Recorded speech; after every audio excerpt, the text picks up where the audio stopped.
I'm Kyle Marshall. I'm Samia. I'm Jason John. And we're from Youth Organics.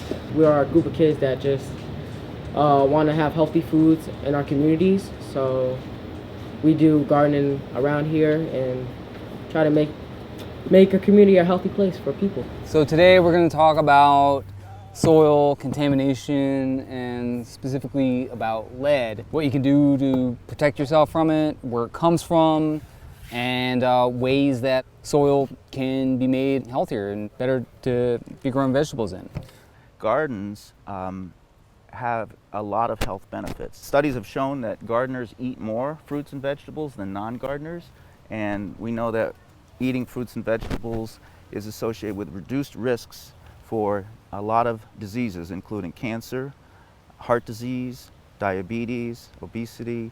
And so gardening is a way to get people to eat more fresh produce. But as far as when it comes to growing in the soil, the quality of soils is a major barrier to growing food in the soils, in the ground, in the city specifically. And that's on account of the fact that the past 150 years we've located a lot of industry, a lot of industrial processes inside of cities that have produced toxins as a byproduct that have built up in the soils and also in the water, in the air. And being exposed to that, there's the possibility that it can make us sick. So there are risks, potential risks. And as people get really excited about gardening in the city, they have to be aware of those potential risks. Really broadly, we can speak about contaminants in two different ways. There's what we call organic pollutants, which are things like pesticides and gasoline and oil and stuff like that. But the group that we're going to be focusing on today is what we call just the heavy metals. And the one that we're going to be focusing the most on today is lead, which is a really common contaminant in the city. Where does it come from? How has it gotten into the environment?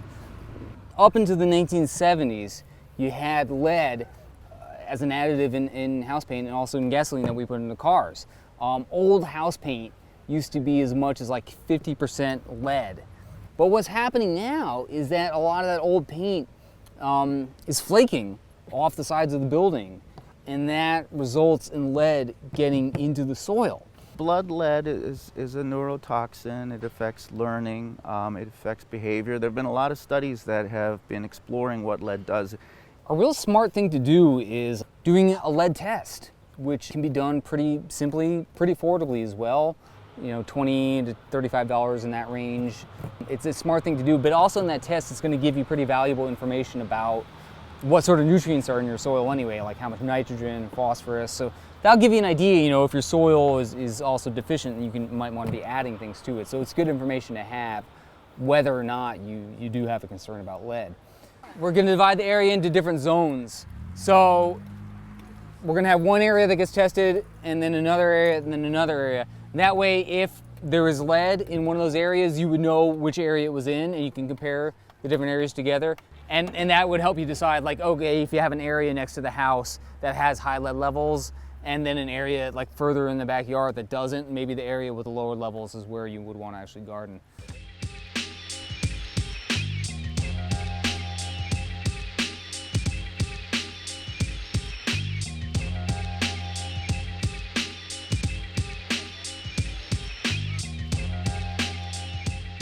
Yeah, and get to something that's more like dirt. Yeah, see that down there? That's what more we're at. But ideally, you want to go more for soil than for mulch. But the mulch is really important. Like, that's another thing. If you have soil that ends up having a lot of lead in it, you can take wood chips like this that you can get for free from the city a lot and spread it over it to help sort of create a barrier. That's important because if you're taking 12 different spoonfuls from a different area, you want it to all be pretty thoroughly mixed. And once that's done, you can put it back in the bag. It's really good if you have a site that you maybe want to garden on, something that's like, especially if it's a vacant lot and you don't know what was on that site before you came along. It's good to do some kind of historical research about that site, and state libraries got pretty good records of what the past uses of different pieces of land were. Like for instance, was there a gas station there? Was there an old factory there? It can be helpful to know that kind of information before you. On this site, yeah, we do. There actually was a gas station here at one point, which initially made us a little concerned that there might be some issues on the property, but we've done pretty extensive soil testing on the property, and we're all below threshold levels for contamination. That's a perfect example of when you might have a site where you might want to know what its past use was and whether there's any particular concerns with contaminants.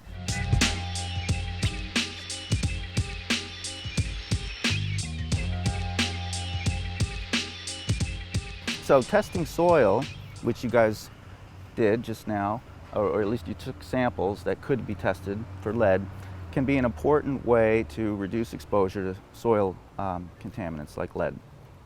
I mean, one way is just to follow what we call healthy gardening practices, which is to do some of the things that you may have heard about already, but putting in raised beds, clean soil, adding compost, growing fruits and more than leafy vegetables, washing your hands. All those healthy gardening practices can be done regardless of whether you test the soil. It doesn't hurt to do those. They tend to be good practices anyway.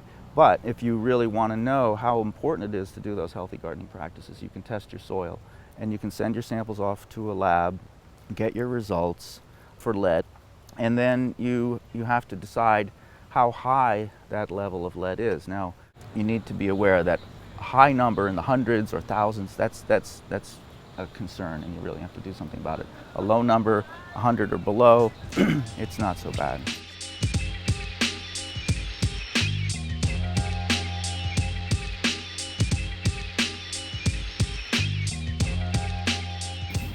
Yeah, after doing this job, I'm inspired now to garden because I want to have more healthier choices in my community and for my friends and family, so they won't have to go through any health issues later on and stuff like that. So that inspired me to become a gardener. I already have my own garden in my backyard, so not what I grow. Basil, chives, tomatoes, lettuce, eggplant, squash. My food choices are actually healthier. Like when I first started, I used to go to McDonald's all the time, like every day. And like now it's just like, scattered. I've craved more like leafy greens, and I hate leafy greens. Like I don't like spinach, cabbage, none of that. Usually my mom would force me to put it on my plate, but my mom made cabbage the other day and I put it on my plate myself.